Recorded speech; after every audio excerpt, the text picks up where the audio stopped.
Welcome back to Big Boss 9 Telugu. నేను మీ వంశీ సిరివెల్ల.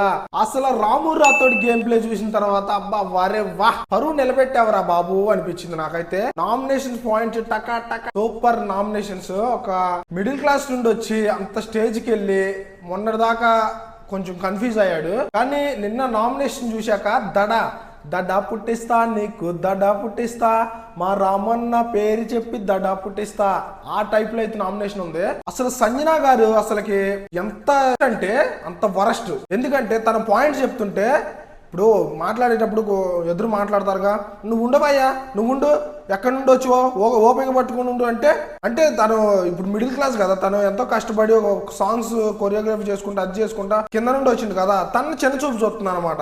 ఎక్కడి నుండి వచ్చి చెప్పేది అన్నట్టు చీప్ గా తీసేసి మాట్లాడింది.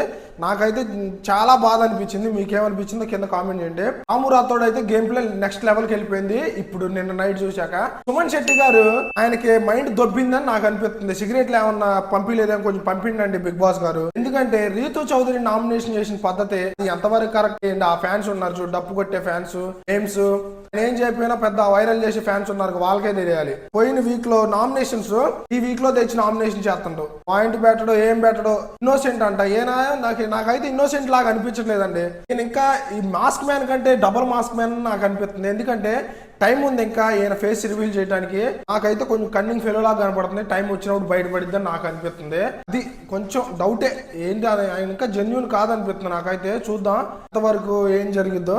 ఫ్లోరా షైనీ గారు నెంబర్ 1 అండి. పాయింట్స్ మటుకి సూపర్ గా పెట్టారు. చాలా మంది ఇప్పుడు మన రివ్యూవర్స్ చాలా మంది రివ్యూ చెప్పోళ్ళు వాళ్ళందరూ ఓట్ పోల్స్ లో తనకు ఓట్లు తక్కువ పడుతున్నాయి. దయచేసి తనకు ఓట్లు వేద్దాం ఫ్లోరా షైనీ గారికి.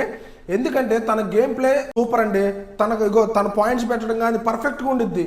తప్పండి కరెక్ట్ అయితే కరెక్ట్ పర్ఫెక్ట్ గా మాట్లాడి. ఏంటంటే తెలుగు రాదు పాపం.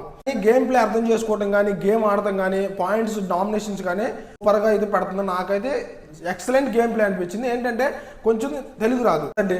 అండ్ రీతు చౌదరి పాపం అండి. రీతు చౌదరి మొన్నటిదాకా నాగార్జున గారు అటు వాళ్ళు వీళ్ళు పవన్ విషయంలో అదని ఇదని అండ్ జుట్టు కట్ చేసుకుంది. చాలా మంది తనని పోక్ చేసి మాట్లాడినా సరే తన స్ట్రాంగ్ ప్లేయర్ అండి. నాకైతే చాలా స్ట్రాంగ్ అనిపిస్తుంది. ఎంతమంది తనని జడ్జి చేసినా నువ్వు అది ఇది అని చెప్పినా సరే తను సూపర్ అండి. నేను నామినేషన్స్ కూడా ఎంత వరస్ట్ నామినేషన్ అంటే సుమన్ శెట్టి గారిది. తను చాలా బాధపడింది. అయినా కానీ తనకైతే మనం ఓట్లు వేయాల్సింది ఖచ్చితంగా. Super game play. తను ప్యూర్ జెన్యున్ హార్ట్ అండి. నాకైతే అర్థమవుతుందిగా. ఇదే కంటిన్యూ ఫ్లో అయితే ఇదే గేమ్ ప్లే నెక్స్ట్ లెవెల్కి వెళ్ళే అవకాశం కూడా ఉంది. ఇదండి ఈరోజు అప్డేట్ వచ్చేసి. ఏమైనా ఉంటే క్షమించండి. నన్ను ఫాలో చేస్తుండండి. Thank you so much.